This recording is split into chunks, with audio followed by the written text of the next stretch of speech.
আছি আমাদের আজকের দা হট সিটে যে বিষয়টা নিয়ে প্রথমে আলোচনা করতে চাই যে এই ৩৬ জুলাইয়ের পরে যে নতুন বাংলাদেশ, সেই বাংলাদেশে আপনি একটি সংগঠন পরিচালনা করছেন যারা বাংলাদেশের রাজনীতি, সমাজনীতি, অর্থনীতি, বিভিন্ন আন্দোলন, বিভিন্ন প্রেক্ষাপট নিয়ে আপনারা কাজ করছেন। সম্প্রতি আপনারা ইনকিলাব মঞ্চ কালচারাল সেন্টারও চালু করেছেন। আমি যে বিষয়টিতে প্রথমেই দৃষ্টিপাত করতে চাই যে কোন প্রেক্ষাপটে ইনকিলাব মঞ্চ জন্ম নিল এবং এর আসলে আদর্শই বাকি। ধন্যবাদ দাওয়াত দেওয়ার জন্য আমাকে। ইনকিলাব মঞ্চ আমরা বারবার যেটা বলি যে সমস্ত আধিপত্যবাদ বিরোধী এবং আগ্রাসন বিরোধী একটি স্বাধীন সার্বভৌম বাংলাদেশ প্রতিষ্ঠার যেই ইনসাফ ভিত্তিক লড়াই, সেটার জন্য কাজ করতে চাই।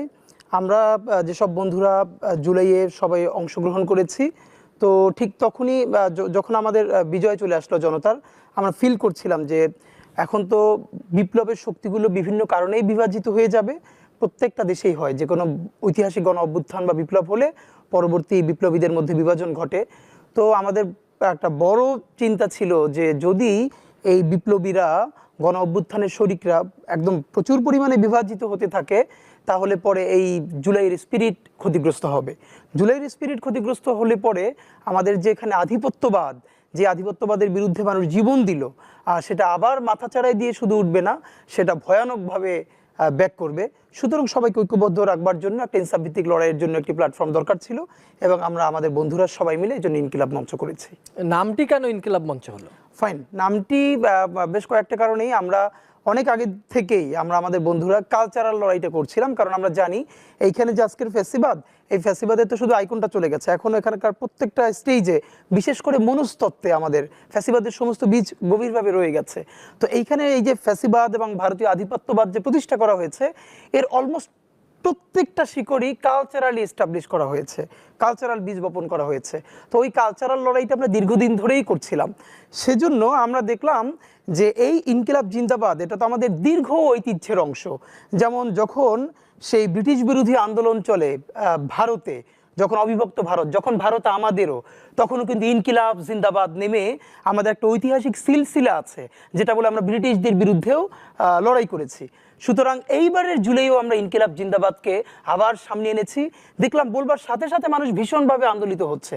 তো আমরা মনে করলাম ঠিক আছে, আমরা আমাদের ওই স্বকীয় জায়গাটুকুন ধরে রেখেই ইনকিলাব মঞ্চ করলাম এই নামে, এবং মানুষ ভীষণ ভালোবাসলো। তো আমরা মনে করলাম ঠিক আছে, আমরা আমাদের ওই স্বকীয়। আপনারা কি কি কাজ করতে চান? আপনাদের লক্ষ্য উদ্দেশ্যগুলো কি? আচ্ছা, আমরা অল্প করে সুনির্দিষ্ট করে বলেন। মানে এমনিতে হচ্ছে আমাদের টোটাল লড়াইটা কালচারাল লড়াই। এখন অনেকে বলে যে আমরা তাহলে যে পলিটিক্যাল ভয়েস দিই, তো বাংলাদেশে এটা বানানো হয়েছে যে আপনি এমন কালচারাল অ্যাক্টিভিজম করবেন যেন আপনি রাজনীতির কিছুই বুঝেন না, কিন্তু আপনি এখানে ফ্যাসিবাদকে পেলে পুষে বড় করছেন। তো আমরা আসলে একটা নতুন টার্মও বলি আমাদের ক্ষেত্রে, এটা হলো পলিটিকো কালচারাল। মানে আমরা দেশ, জাতি, স্বাধীনতা, সার্বভৌমত্বের প্রশ্নে আমরা পলিটিক্যাল ভয়েস দেই, কিন্তু আমরা রাজনৈতিক দল না।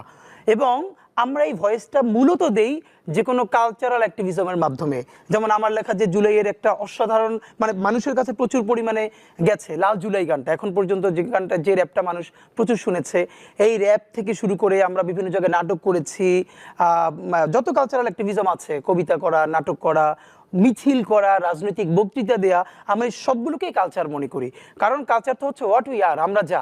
তা আমরা কি করি? মিছিল দেই, আমরা রাজনীতি করি, আমরা গান গাই, কবিতা বলি, আমরা মানুষের বিরুদ্ধে দ্রোহ করি, আবার মানুষের জন্য দোয়া করি। এই সবই আমাদের কালচার। সুতরাং আমাদের লড়াইটা কালচারাল লড়াই। বাংলাদেশের বা বাংলাদেশীয় যে কালচার, আপনার কি মনে হয় যে 1947-এর আগে যে ভারতবর্ষ ছিল, তার মানে ভারত, পাকিস্তান, বাংলাদেশ সব মিলেই আমাদের কালচার ছিল, আমাদের কি নিজস্ব কোনো কালচার দাঁড়িয়েছে?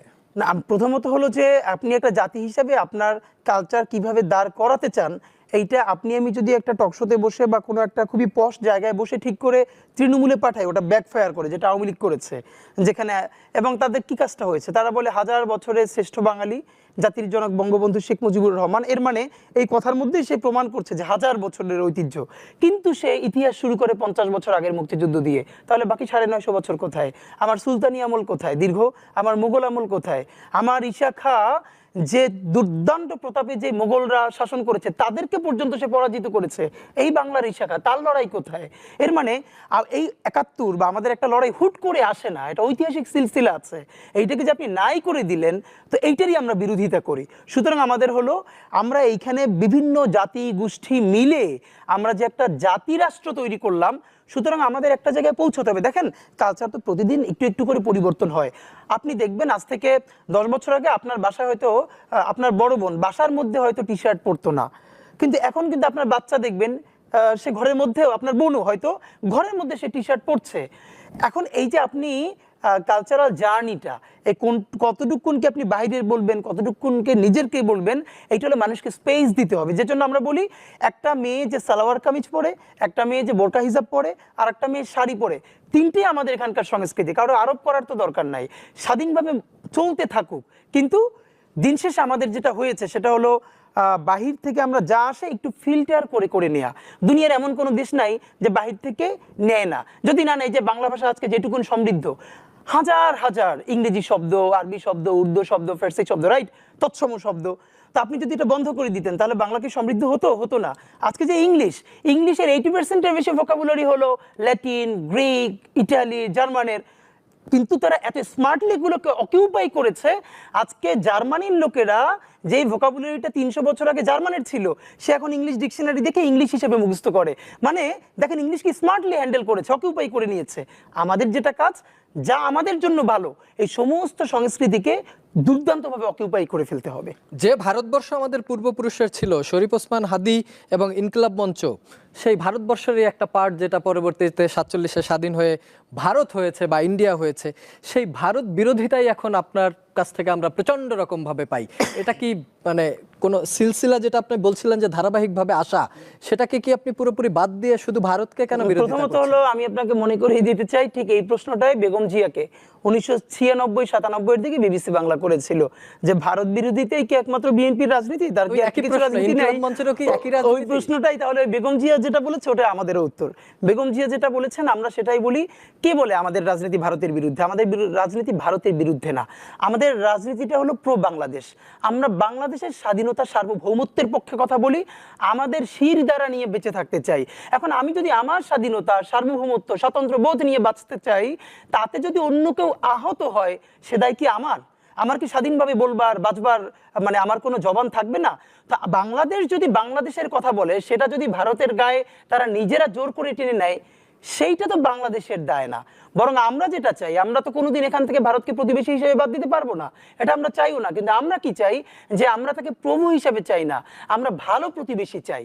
সুতরাং আমরা চাই আমাদের সাথে সে খুব ভালো প্রতিবেশী সুলভ আচরণ করুক, কিন্তু বন্ধুত্ব সুলভ আচরণ করুক, কিন্তু প্রভু সুলভ আচরণ আমরা মানি না। এবং এই দুনিয়ায় কোনো ছোট দেশে হলেও, যত শক্তিশালী পাশের দেশ হোক, তারা কালচারালি প্রভুত্ব মানতে পারে না। আর তার প্রমাণ, যেই অ্যাপলিটিক্যাল জেনজি, তারা সারাদিন টিকটক বানায়, ইনস্টাগ্রামে থাকে, এছাড়া বাইরে কিছু কাজ করে না, তারা পুরো ইন্ডিয়ান হেজিমনিকে যেভাবে চ্যালেঞ্জ ছুড়ে দিল, কিসের জন্য? বিকজ সে বুঝতে শিখেছে তার দেশের কোনো সিদ্ধান্ত সে নিতে পারে না ভারত ছাড়া। তো ভারতের তো এখন সুযোগ আছে। ভারতকে আমরা এম্বাসিতে গিয়েছিলাম, ইন্ডিয়ান হাই কমিশন, আমরা একটা বিশাল র্যালি নিয়ে গিয়েছিলাম। ইন্ডিয়া সারা বাংলা পৃথিবীতে যে প্রোপাগান্ডা ছড়িয়েছে বাংলাদেশের জুলাইয়ের বিরুদ্ধে, আমরা স্মারকলিপি দিয়েছি তাদেরকে। তাদের অফিসারদেরকে আমরা বলেছি যে প্লিজ আপনারা নতুন করে বাংলাদেশকে ভাবতে শেখেন, আমরা আপনাদেরকে ভালো প্রতিবেশী হিসেবে পেতে চাই, তবে আপনাদেরকে যেটা করতে হবে, সবার আগে জুলাইকে স্বীকৃতি দিতে হবে। আর আওয়ামী লীগের চোখে বাংলাদেশ দেখা বন্ধ করে বাংলাদেশের জনগণের চোখে তার জবানে বাংলাদেশকে বুঝতে হবে এবং শিখতে হবে। আপনারা জুলাইকে স্বীকৃতি দিয়ে সেটা শুরু করতে পারলে, of course you can be my good friend, এটা ছাড়া তো হবে না। তাদের কাছ থেকে কেমন রেসপন্স? তারা বলেছে তাদের ঊর্ধ্বতন কর্মকর্তাকে তারা জানাবেন, তারা তো এটুকুনি বলতে পারেন, আমরা সেই কনসার্ন জানিয়ে এসেছি। না, ভারতের সাথে তো বাংলাদেশের পুরো বর্ডারটাই তো ভারতের সাথে, মিয়ানমারের সাথে আমাদের অল্প অংশ, এরপরে বঙ্গোপসাগর। সেই ক্ষেত্রে ধরেন আওয়ামী লীগের বেশিরভাগ লোক যারা পালিয়ে গেছে, তারা তো ভারতেই আশ্রয় নিয়েছে। এই বিষয়টা আপনারা উল্লেখ করেছিলেন কিনা, যে ভারতের সাথে বাংলাদেশ রাষ্ট্রের যে সম্পর্ক হওয়ার কথা ছিল, সেটা না হয়ে কি দলের সাথে হলো কিনা? হ্যাঁ, আমরা এটা বলেছি। আমরা বলেছি যে ভারতের কাজ কি বাংলাদেশ রাষ্ট্রের সাথে, এবং দুটো কথা আমরা আমাদের দেশের সরকারকে বারবার বলেছি, বারবার এখানে কলকাতা কেন্দ্রিক যে হেজিমনি, দেখেন কলকাতাকে আমরা অনেক আগে পিছনে ফেলে এসেছি। এখন আর কলকাতার সাথে আমাদের কোনো ডিলিং নাই, ঢাকার সাথে ডিলিং হবে, দিল্লির সাথে। কলকাতা তো তাদের একটা রাজ্য, একটা রাজ্যের রাজধানী, তার সাথে আমি এখন ডিলিং এ কেন যাব? তো এটা একটা ব্যাপার। আর দ্বিতীয়ত হলো আমরা তাদেরকে তো অফকোর্স এটাও বলেছি যে এই যে শেখ হাসিনা সেখানে বসে উদ্ধতপূর্ণ আচরণ করছে, কথা বলছে, আপনি ভাবেন ভারত কিভাবে বাংলাদেশের জনগণের বন্ধু বা সে যে নতুন করে বাংলাদেশের একজন শরিক হতে চায় এটা কিভাবে প্রমাণ করবে? বাংলাদেশের মানুষ দেখতে পাচ্ছে যে বাংলাদেশ থেকে হাজার হাজার কোটি টাকা লুটপাট করে, ব্যাংকগুলোকে দেউলিয়া করে, গুম করে, খুন করে, আয়নাঘর করে সে পালিয়েছে শুধু না, সেখানে বসে প্রতিদিন বাংলাদেশের বিরুদ্ধে ষড়যন্ত্র করছে এবং তাকে থাকার জায়গা দিচ্ছে ভারত। তো আপনি সেভাবে কি ভারতকে বন্ধু হিসেবে পেতে পারবেন?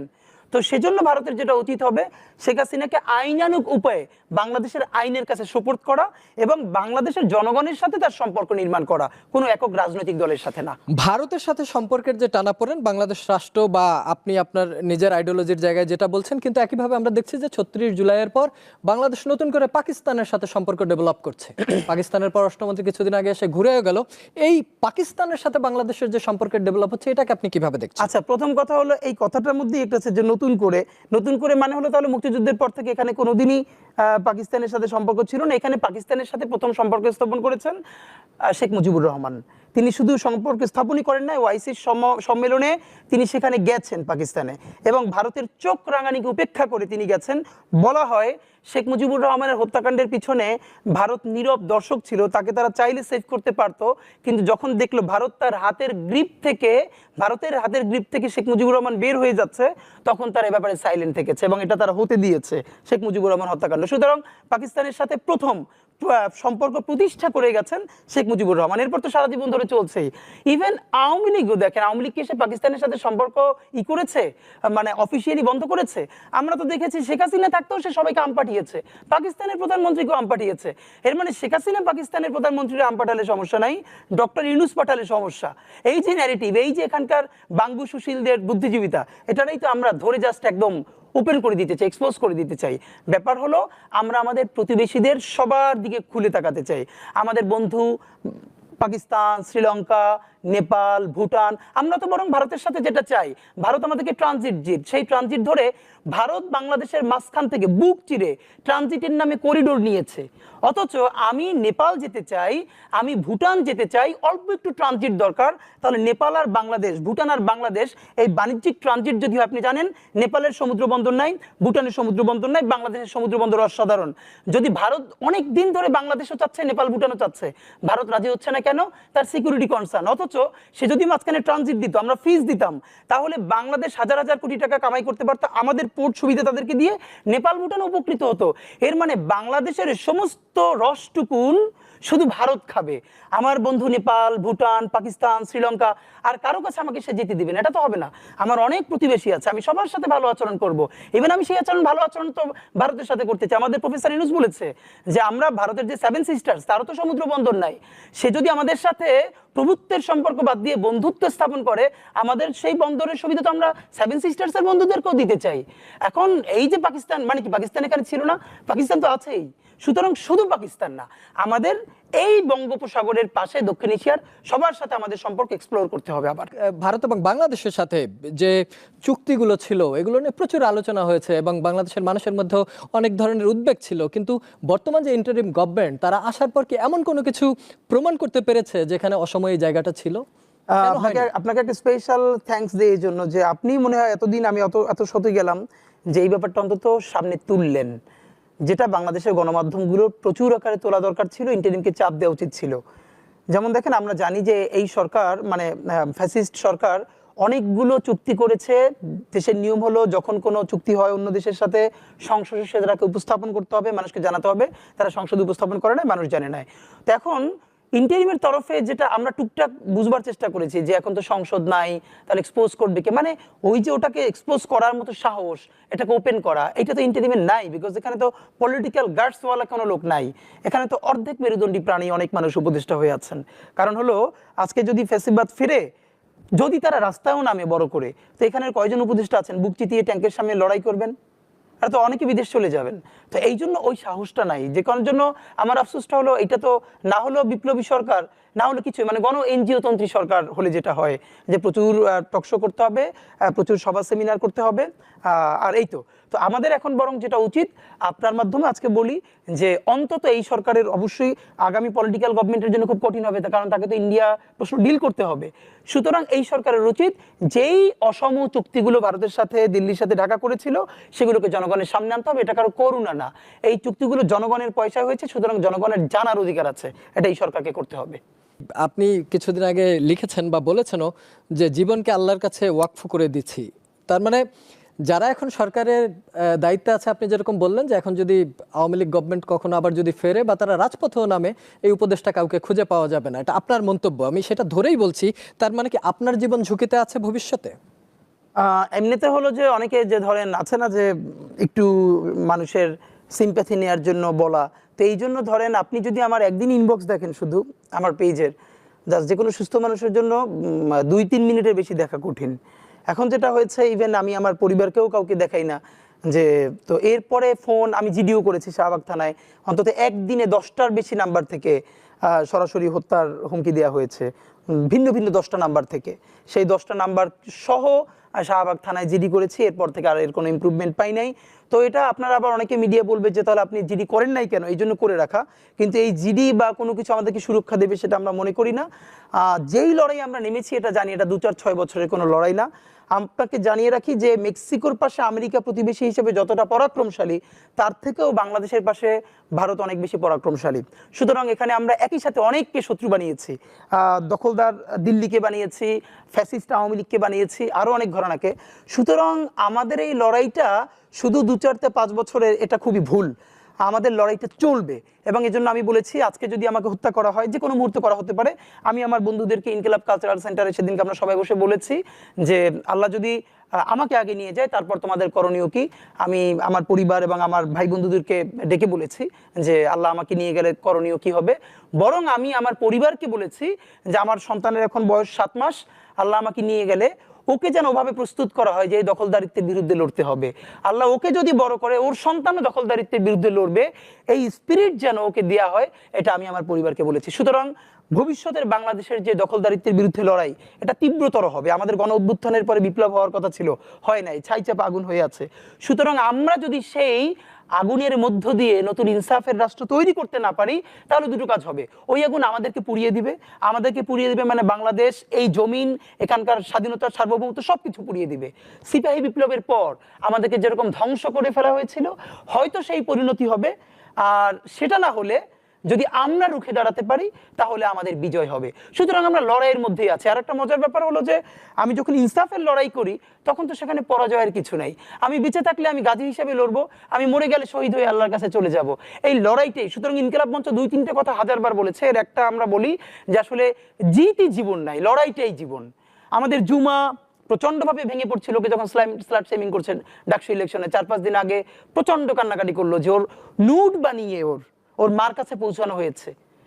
একটা মা কিভাবে নেয় একটা মেয়েরটা? তারপরে কান্না। আমি বলছি জুমা, এইসব বানিয়ে আমাদেরকে থামিয়ে দেওয়ার চেষ্টা করা হবে, আমরা থেমে গেলেই ওরা হ্যাপি হবে। সুতরাং আমাদের লড়াইটা যে ওদের কাছে খুবই গুরুত্বপূর্ণ এবং ওরা ভয় পাচ্ছে, এর মানে হলো ওরা আমাদেরকে এত ফোকাস করছে, আমাদেরকে সময় দিচ্ছে, আমরা লড়াই করে যাব। আর আমাদের এই লড়াই তো হার জিতের কিছু, আমরা জিতের উপরেই আছে। আমাদের জীবন বেঁচে থাকলেও জিত, আমাদের জীবন চলে গেলেও জিত। আপনার তো হারানোর কিছু ছিল না, সুতরাং লড়াই চলবে। আপনারা যে লড়াইটা করছেন, জুলাইয়ে তো সবাই মিলে একটা লড়াই হয়েছে, কিন্তু জুলাইয়ের পরে সেই লড়াইয়ের স্টেক হোল্ডারদের দেখলাম যে প্রচুর ভাগ হয়েছে। এবং যারা পরবর্তীতে যে রাজনৈতিক দল হলো এনসিপিকে নিয়ে আপনিও প্রচুর সমালোচনা করেছেন, এবং হয়তো মানুষের কাছে এরকম একটা পারসেপশন তৈরি হয়েছে যে এটা সরকারের মদতপুষ্ট একটা দল। এবং আপনি বলেছেন যে এনসিপি যেভাবে জুলাইকে নিয়ে পলিটিক্স করছে, ঠিক একইভাবে 71কে নিয়ে আওয়ামী লীগ পলিটিক্স করেছে, তাই কি? দুটো ব্যাপার এই যখন বলেছিলাম, ব্যাপার হলো এনসিপির ক্ষেত্রে আমার যেটা, এখনো আমি একদম শতভাগ হতাশ হচ্ছি না। দেখেন বাংলাদেশে আগে একটা বাইনারি ছিল যে আওয়ামী লীগ বিএনপি, এর বাইরে আর কোনো কিছু নাই। এখন যেহেতু আওয়ামী লীগ ওই জায়গাটায় নাই, এখন বিএনপি জামাত, মানে ঘুরে ফিরে আগের জায়গাটা ওই প্রান্তিকতা।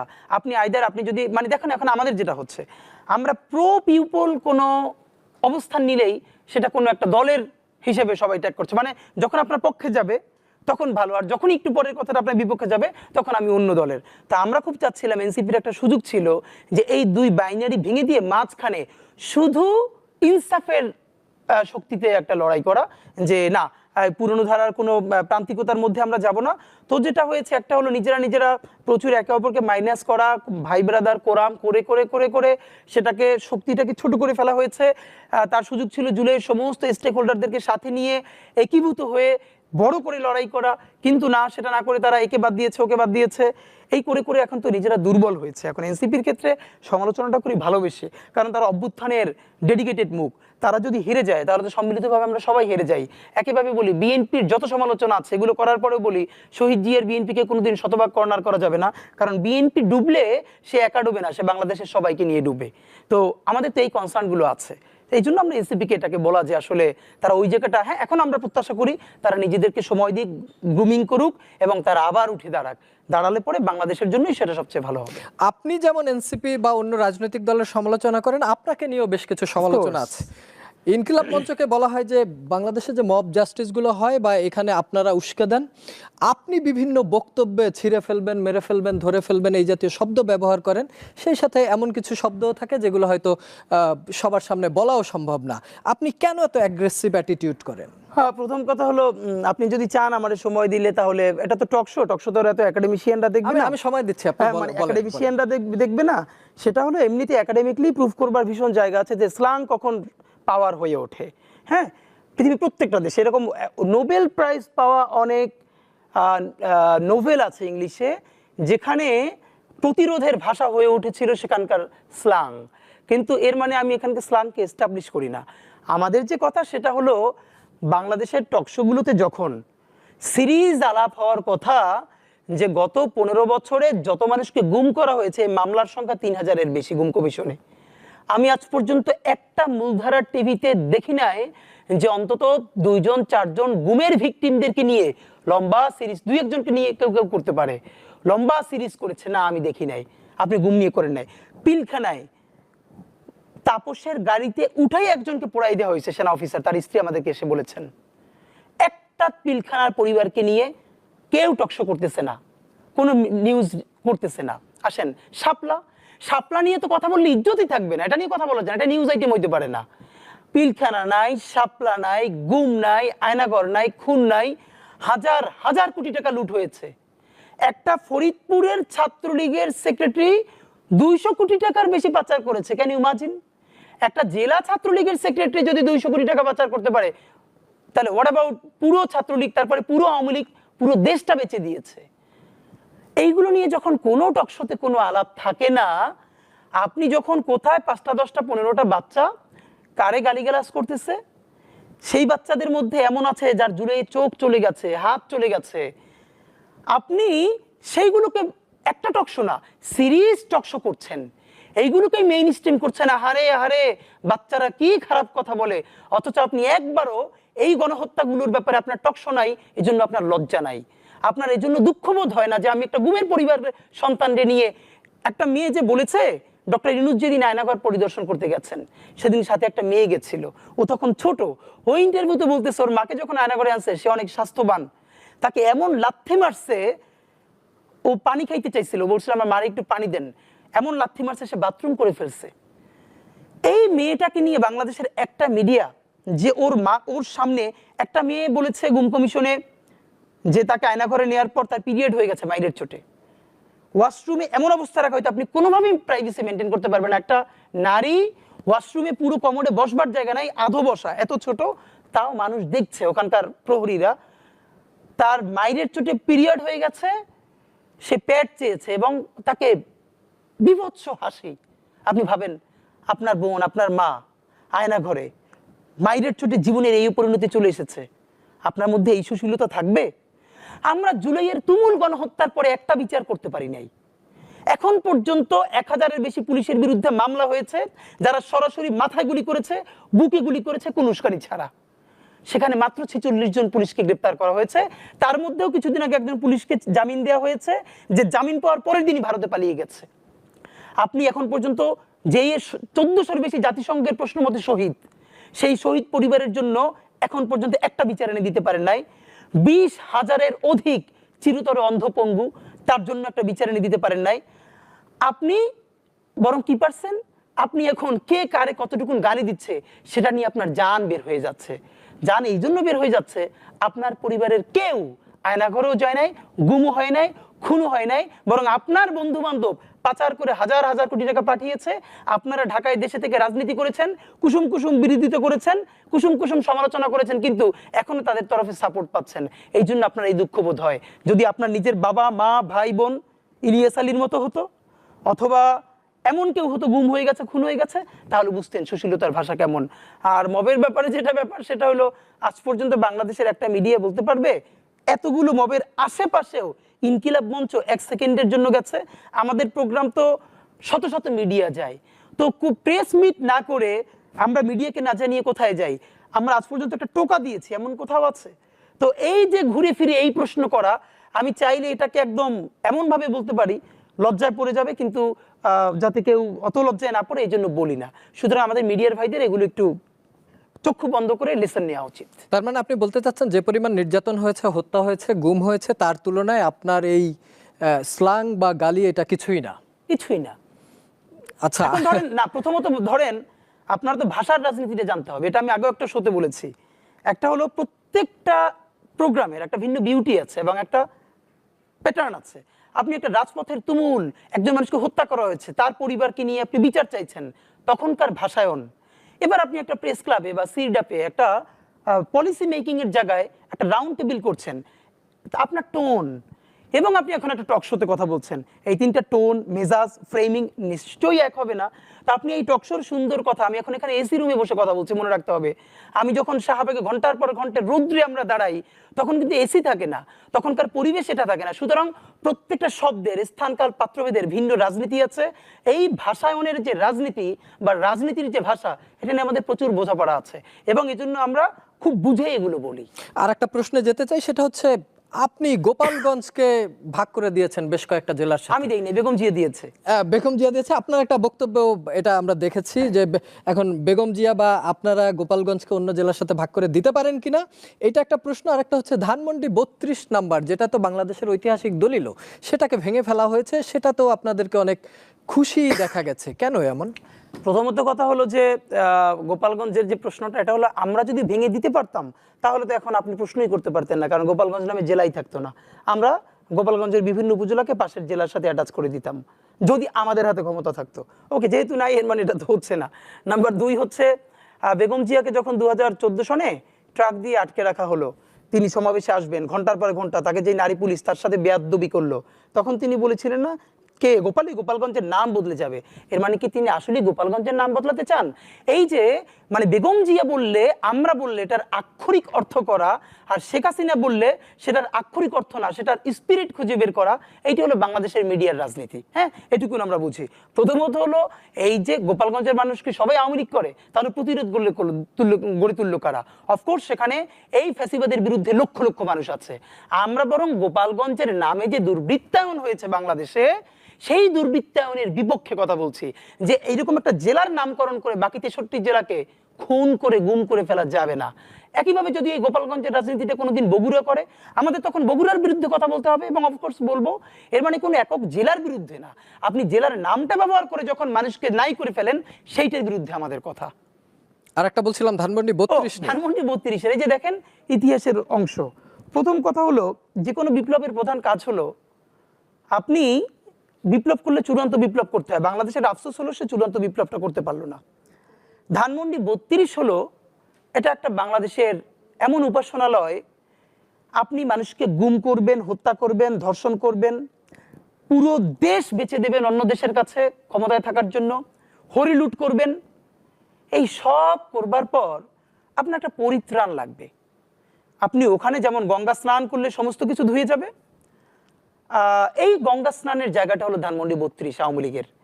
সে রাতে ইলিয়াস আলীকে হত্যা করে আরো 10 জনকে গুম করে খুন করে সকালবেলা ধানমন্ডি 32-এ গিয়ে একদম একটা সাদা কালো পাড়ের শাড়ি পরে ফুল দিয়ে গঙ্গা স্নান করে আসে, সেই মাত্র পবিত্র হয়ে আসলো।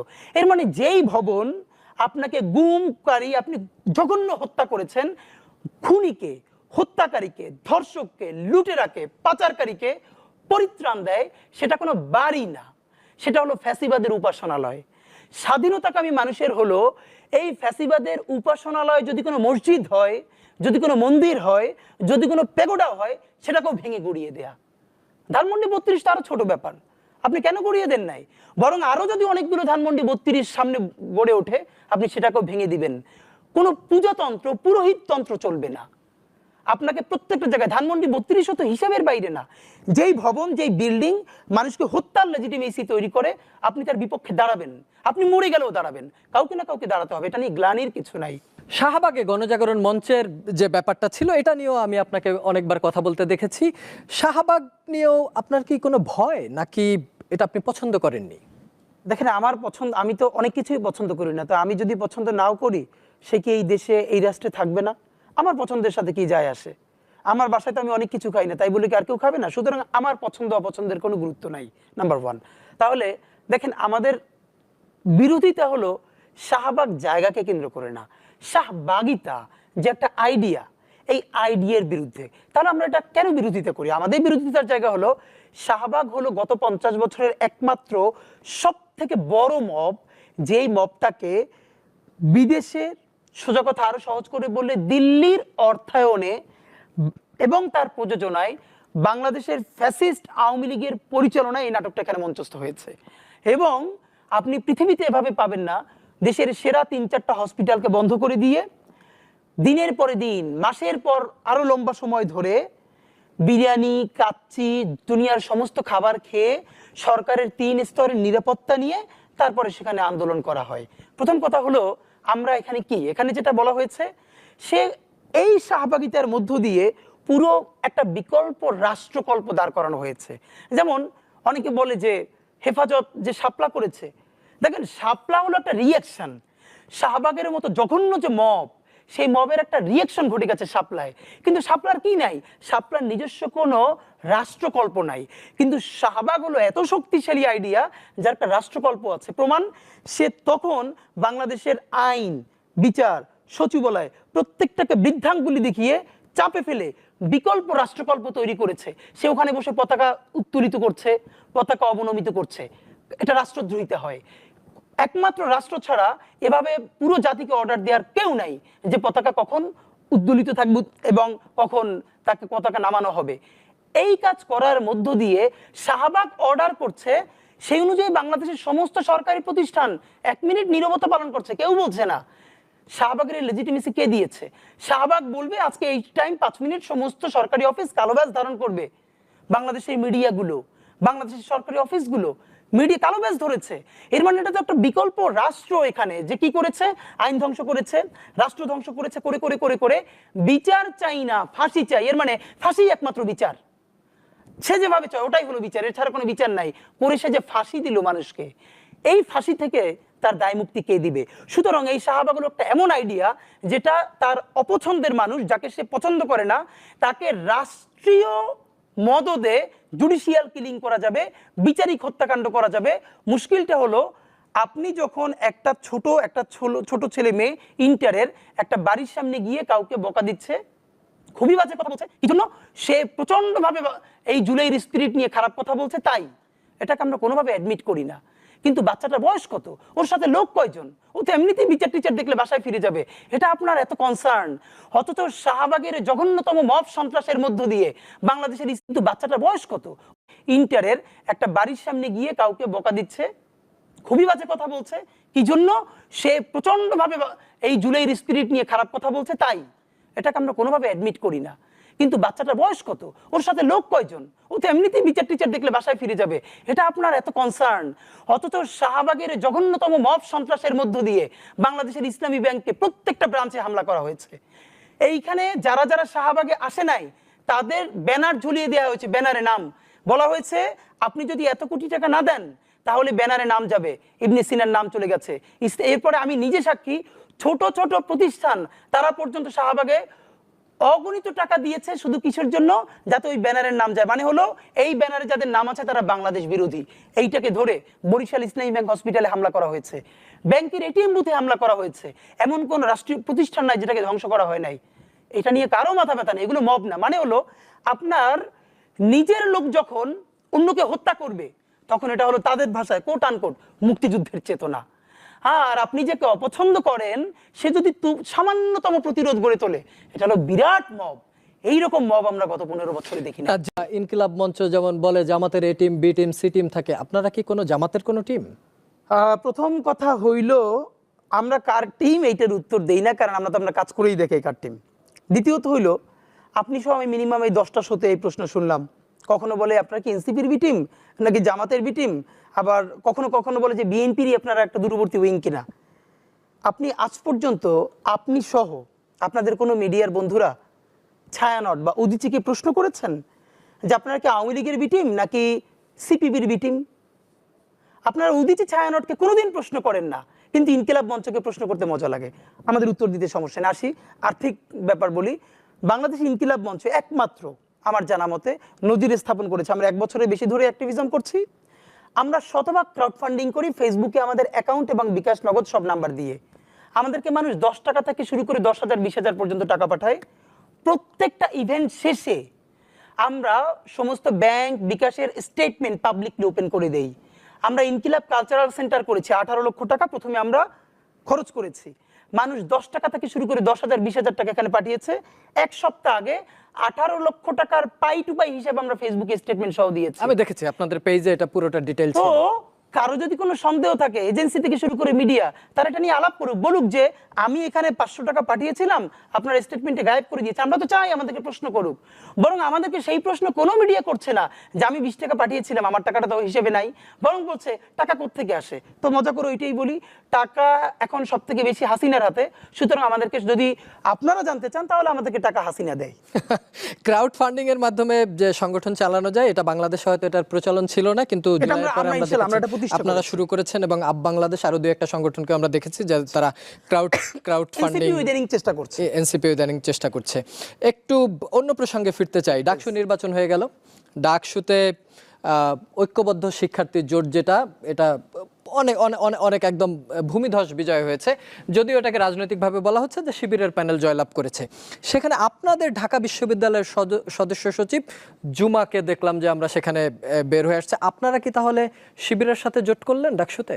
শিবিরের সাথে জোট করে না ইনকিলাব মঞ্চ। প্রথমত ইনকিলাব মঞ্চ বাংলাদেশের কোন ছাত্র সংসদে প্যানেল দিবে না, এটি ইনকিলাব মঞ্চের সিদ্ধান্ত, তা আমাদের এক্সিকিউটিভ কাউন্সিলের। তারপরে আমরা যেটা বলেছি, আমাদের প্রত্যেকটা বিশ্ববিদ্যালয়ে যে ভাই বোনেরা আছে তারা চাইলে স্বতন্ত্র অথবা তার সুবিধা মতো যে কোনো প্যানেলে অংশগ্রহণ করতে পারবেন। ঢাকা বিশ্ববিদ্যালয়ের ইনকিলাবের 3 জন কর্মী এবার ডাকসুতে অংশগ্রহণ করেছেন। জুমা শিবির সমর্থিত যে প্যানেলটা হয়েছে, যেখানে আরো অন্যান্য ধর্মেরও অনেকে জোট করেছেন, সেই সম্মিলিত ঐক্যবদ্ধ শিক্ষার্থী জোট, সেটাই সে ওটার সাথে করেছে, অংশ নিয়েছে, মানে জোট করেছে। আমাদের আবার ফজলে রাব্বি ঢাবি ইনকিলাবের, সে কিন্তু স্বতন্ত্র নির্বাচন করেছে, সেও জয়ী হয়ে এসেছে। এর মানে আমাদের 3 জনের 2 জন উইন করেছে এবং নিজের ইসে। বরং আমাদের জায়গাটা হলো আমরা ভালো নির্বাচন চেয়েছি, একটা অংশীদারিত্বমূলক নির্বাচন চেয়েছি, আর ট্যাগিং এর রাজনীতির বিরুদ্ধে আমরা বরাবর আমাদের যে কথা বলা দরকার সেটা আমরা বলেছি। ট্যাগিং এর রাজনীতি যেহেতু আসলো, আপনি পড়াশোনা করেছেন মাদ্রাসা ব্যাকগ্রাউন্ডে, পরে এসে ঢাকা বিশ্ববিদ্যালয়ে আপনি পড়াশোনা করেছেন। আপনি ব্যক্তিগতভাবে এই যে আপনার যে মাদ্রাসা ব্যাকগ্রাউন্ড, এই কারণে কি ধরনের ট্যাগিং এর শিকার হয়েছেন? না, এটা তো ধরেন একদম প্রচুর, মানে বাইরের সব আলাপ বাদ দিয়ে ওটা তো সবারই কমন এক্সপিরিয়েন্স থাকবে। ইভেন ঢাকা বিশ্ববিদ্যালয়ের মতো জায়গায় আমার আজকে খুব মনে পড়ে, যেটা আমাকে ভীষণভাবে আমাকে লাইফে ডিমোটিভেট করলো। এই জন্য আমি বলি যে ঢাকা বিশ্ববিদ্যালয়ের যে আমার সময়টা, এটা আমার জীবনের সব থেকে, আমি বলি যে আমার জীবনের অপচয়। কারণ ফ্যাসিবাদের যে তুমুল সময়টা, বিশেষ করে যখন শাহবাগ চলে, তখন আমি ঢাকা বিশ্ববিদ্যালয়ে পড়ি। এমন ছিল যে শাহবাগ থেকে ঢুকবো, আমার মুখে যেহেতু দাঁড়িয়ে আছে, আব্বা যতক্ষণ ক্যাম্পাসে থাকতাম প্রচণ্ড টেনশন করতেন। তো আমি যেহেতু সোশ্যাল সায়েন্স ফ্যাকাল্টি, শাহবাগ থেকেই ঢুকতাম। এমন অনেক সময় হয়েছে যে সে উল্টা কার্জন হল ঘুরে তারপর এসেছি যে কখন শিবির বলে মেরে দেয়। কারণ তখন আমার বেশ কিছু বন্ধু বান্ধব যারা হলে থাকতো, রাত্রি 2টায় 3টায় তাকে সারা রাত পিটিয়ে, আমার একটা ফ্রেন্ড আছে মহসিন হলে থাকতো, ওকে 3 তলার থেকে ফেলে দেওয়া হয়েছিল। আল্লাহর রহমতে অনেক বেশি রহমত ছিল, বেঁচে গেছে পরে। এবং অপরাধ হলো ও মাদ্রাসায় পড়েছিল। সুতরাং আব্বা আম্মা ভীষণ টেনশনে থাকতো, পরিবারের সবাই। আর ইসের যেটা, আমাদের এক বড় ভাই ক্যান্সার আক্রান্ত হয়েছিল, বাংলাদেশ একটা হসপিটাল ঢাকার বড়, তাদের অবহেলার কারণে অনেক ক্ষতি হয় তার। তখন আমরা রাষ্ট্রবিজ্ঞান বিভাগ থেকে ক্যাম্পাসে তুমুল আন্দোলন করেছিলাম। আন্দোলন করে করে করে করে আমরা বিরাট মিছিল নিয়ে এসে হসপিটালটার সামনে অবস্থান নিয়েছিলাম, এবং এই আন্দোলনের একদম শুরু থেকে শেষ পর্যন্ত আমি নেতৃত্বে ছিলাম। আমার খুব মনে আছে যে এটা কিন্তু কোনো পলিটিক্যাল আন্দোলন, আমাদের সাথে আমাদের শিক্ষকরাও এসেছিলেন, উনি ভাই পরে মারা গেছেন, মাসুম ভাই। আমি যখন স্লোগান দিচ্ছি, মিছিল দিচ্ছি অনেকক্ষণ ধরে, তখন আমাকে একজন ডেকে পিছনে টেনে বললো যে এরপরে আর তুই সামনে আসবি না, তোর দেখতে শিবিরের মতো লাগে। আমি অবাক যে মানে আমার দাঁড়িয়ে আছে, আমি পাঞ্জাবি পরি, আমি শুরুর থেকে গত 1 মাস ধরে আন্দোলনটাই করে এখান পর্যন্ত আনলাম যাতে আমার ভাইয়ের জন্য কিছু টাকা আমরা তুলে দিতে পারি উন্নত চিকিৎসার জন্য। আমাকে ডেকে নিয়ে এরপর আমি যখন প্রতিবাদ করবো, তখন এক পাশের বন্ধু আমার হাত ধরে বললো থাক কিছু বলিস না, সে একটা হলের সিনিয়র ভাইস প্রেসিডেন্ট ছাত্রলীগের, তো বলে তার ক্যাম্পাসে যেতে পারবি না। তো প্রথমত আমাকে একজন মানুষ কোনো চেনে না টেনে না আমাকে তুই বলবে, এরপরে আমি একটু ইনসাফের লড়াই আছে, সেটা আমাকে সামনে থাকলে আমার এই অ্যাপিয়ারেন্সের কারণে আমি কথা বলতে পারবো না, এটা আমাকে ভীষণভাবে মানে আমার মনে হচ্ছিল যে আমার মনে আছে এরপরে বিশ্ববিদ্যালয় সম্বন্ধে আমি সমস্ত আগ্রহ হারিয়ে ফেলি। একসময় ঢাকা ইউনিভার্সিটি ডিবেটিং সোসাইটিতে খুব অ্যাক্টিভ ছিলাম, বিশ্ববিদ্যালয়ের সমস্ত অ্যাক্টিভিজম থেকে নিজের গুটিয়ে ফেলি আস্তে আস্তে, কারণ দেখলাম যে এই ইউনিভার্সিটির কোনো জমি না আমার না, মানে একটু আমার কোনো মানে আমি যেখানে যাওয়ার কথা প্রত্যেকটা জায়গায় আমাকে ভিন্ন করে পরীক্ষা দিতে হচ্ছে। ইভেন মানে এরকম তো অনেক গল্প যে আমার শিক্ষকরা যারা আমাকে ভালোবাসেন পর্যন্ত, ওনারা একটু সফট আওয়ামী লীগ, তারা পর্যন্ত আমাকে পিছনে ডেকে কথা বলেন একা একা। কিন্তু আমাদের পলিটিক্যাল সায়েন্স ইংলিশ ক্লাব ছিল, এই ক্লাবের প্রেসিডেন্ট বানানোর কথা আমাকে আমার স্যার ডেকে বললেন, পরের দিন ডেকে বললেন যে তুমি তো সবচেয়ে ভালো করো, তুমি থাকলে আমি একটু চাপে পড়ি, তুমি যদি প্রেসিডেন্ট হও কিছু মনে করো না। এবং তিনিও খুব সরি ফিল করতেছেন। তো এগুলো খুব ছোট গল্প বলা, কিন্তু এই সময়ের মধ্য দিয়েই তো এখন আমার যেটা হয়েছে, পুরো ঢাকা বিশ্ববিদ্যালয়ের সময়টা জীবনে অপচয় ঘটেছে আমি। এবং পরে এটা হয়েছে, আমি বাসায় এসে বলেছি আর বিশ্ববিদ্যালয়ে যেতে চাই না, বিকজ আপনি যখন জানেন একটা ছেলের একটা মেয়ের কতটুকু ক্যাপাসিটি, সে যদি ওই পরিমাণ দৌড়টা দিতে না পারে যার যতটা শক্তি আছে, তখন তো তার শক্তি ক্ষয়ে যায়, সে তো পঙ্গু হয়ে যায়। আমি ফিল করছিলাম যে আমি প্রতিদিন ক্ষয়ে যাচ্ছি, আমি পঙ্গু হয়ে যাচ্ছি, রাদার আমি অন্য কিছু করি, প্রয়োজন আমি এখানে না পড়ি। এবারে যে ডাকসু নির্বাচন হলো এবং সেখানে যে শিবির সমর্থিত প্যানেলের যে বিপুল বিজয় হলো, কি কারণে, কি মনে হয় আপনার? এটা দুটো হয়েছে, একটা হয়েছে যে আমি যদি বলি, এটা গতকালকেও একটা শোতে বলেছি, এই একটা তুমুল গণ অভ্যুত্থান হয়ে গেল। গণ অভ্যুত্থানে মানুষ এই যে বাইনারিটা, এই যে ট্যাগিং, জাহাঙ্গীরনগরের একটা ঐতিহাসিক ছবি আছে আন্দোলনের সময়, হাসিনা যে ফ্রেমিংটা করতো ডানপন্থী বামপন্থী এই সেই করে করে মানুষকে বিভাজিত রাখবার রাজনীতি, এটাকে ভেঙেই তো জুলাই হলো। জাহাঙ্গীরনগর বিশ্ববিদ্যালয় এক হল থেকে আমাদের 2 বোন বের হচ্ছে, একটা আমার বোন টি শার্ট পরা, জিন্স পরা, হাতে লাঠি, তার হাত ধরে আরেকজন পুরো শরীর নেকাবে ঢাকা। এই যে দুজন মানুষ, দুজন বান্ধবী ইনসাফের লড়াইয়ে জুলুমের বিরুদ্ধে নামতে পারলো, এটাই তো বাংলাদেশ। এখন জুলাইয়ের পরে আবার ওই বিভাজনটা তো শুরু হয়েছে, বরং আমাদের লড়াইটা কঠিন এই জন্য যে আমরা একটা মধ্যবর্তী জায়গায় থাকতে চাই। একজন বামপন্থীরও তো কোনো সমস্যা থাকতে পারে না, বামপন্থীও যদি সমস্যা হয় তাহলে ডানপন্থীও তো সমস্যাজনক। আমাদের সমস্যা হলো বামপন্থার নামে ভারতপন্থা করা যাবে না, একইভাবে ডানপন্থার নামে কি ভারতপন্থা থাকতে পারে না দেশে? এটাও করতে দেওয়া যাবে না। পন্থা একটা, বাংলাদেশ পন্থা, সুতরাং যে যার পলিটিক্সটা করুক। কিন্তু হাসিনা এখানকার মানুষকে যেই ভাষা ব্যবহার করে উনুমানুষ করেছে, তার ন্যূনতম বাঁচবার অধিকার, মানবিক মর্যাদাকে ক্ষুণ্ণ করেছে। দেখেন, শহীদ সালাউদ্দিন কাদের চৌধুরীকে জঘন্যভাবে হত্যা করার পরে, জুডিশিয়াল কিলিং, এই শাহবাগ হত্যা করবার পরে তাকে যখন তার বাড়িতে কবরস্থ করা হলো, কবরে দেওয়ার পর সেখানকার ছাত্রলীগের বদমাইশেরা তার কবরের উপরে উঠে এসে জুতো পেটা করেছে। আপনারা আজকে বলেন 32 নাম্বার ভাঙলো কেন? এই একটা সুশীল বলেছে শহীদ সালাউদ্দিন কাদের চৌধুরীর কবরের উপরে গিয়ে জুতো পেটা করে এসেছে।